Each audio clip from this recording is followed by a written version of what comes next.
In this video, we're going to get to meet the test in terms of reading comprehension. What will the passages be like? What can you expect? That and more. So in terms of what you can expect, where these passages are coming from, look below here. We have social sciences, hard sciences, literature, and history. What does that all mean? Well, the GRE draws from a variety of different fields. And recently, or with the new GRE versus the old GRE, there's been more non-formal versus the old GRE, which would be formal or academic. So it's not as difficult or as dry typically, so generally non-formal. And so we can have passages that come from sociology, psychology, any of these things, and they can fall in either to the non-formal or to the more formal. Now, by sociology, I mean someone is writing about a trend in society.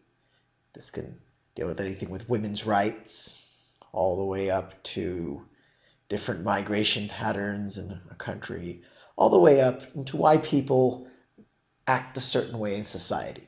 Now, you also have psychology here, which definitely deals with the way people act, motivation, passages on aggression, passages on the brain, neurobiology, any of that stuff. Business law and government then would be next as far as social sciences go. And again, you can have very non-formal passages, or you can have very dry and dull formal passages, especially with law.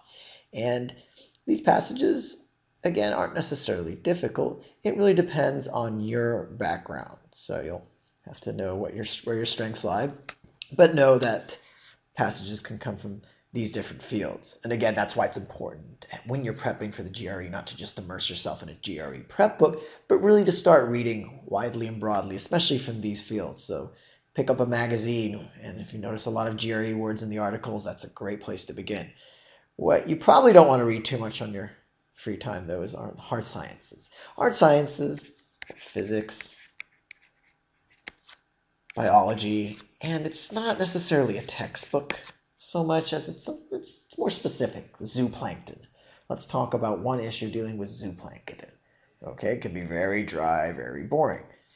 And that's typically what's going on here. The scope is usually very narrow. And by scope, I mean the range of what it's covering.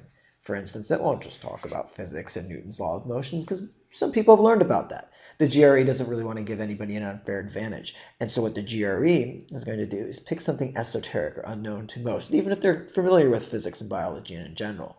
So for instance, maybe physics will focus on a current dispute in quantum physics, something that unless you are a Caltech graduate, you've probably never heard about before. Anyway, speaking of esoteric, arcane, random, maybe if you've gone to a Ivy League college, then some of the literature on the GRE literature passages will be known to you. Otherwise, again, this isn't necessarily stuff you're going to read too much.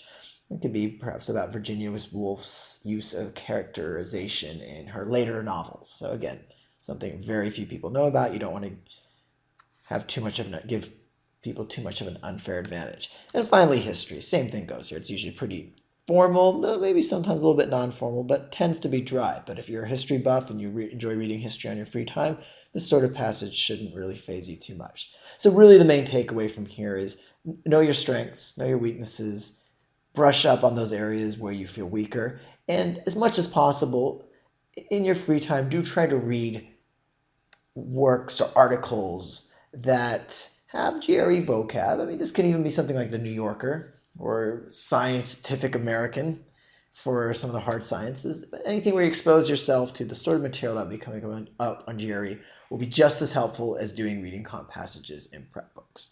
Now, in terms of, well, it's the material, but in terms of the actual length, you're probably going to be wondering, what can I expect? And of course, this is big.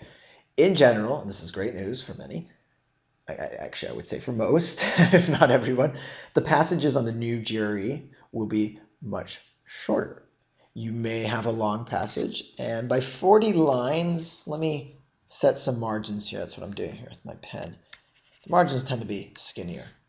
Like this. You're not dealing with the whole page all the way there, 40 lines, but skinny margins about 40 lines long, probably actually goes anywhere up to about 55. That would be a long passage. So yeah, that could be pretty bad reading that 55 lines, but really that will only be one passage on your entire GRE.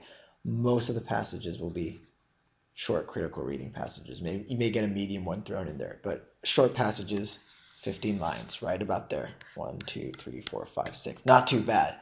So again, they don't want to really test, that is, the new GRE doesn't want to test those readers who are fast readers and who can pick up a lot of information, but they really want to test how much do you understand. And so they're not giving us really long passages, but they're definitely giving us dense passages with difficult questions. Now, finally, you'll notice here at the top, almost looks like an error or a typo here, because it looks like, oh, short, critical. Oh, it's reading, but there it is reasoning. It's a specific type of question. It's short, sometimes even shorter than critical reading, sometimes maybe 7 or 8 lines long. And this critical reasoning is very different in a way from what you're doing on critical reading, because it's a self-contained argument that you have to deconstruct. But anyway, you're going to be learning more of that later. For now, we're really just learning where does this stuff come from in terms of the reading, and how long are these articles going to be.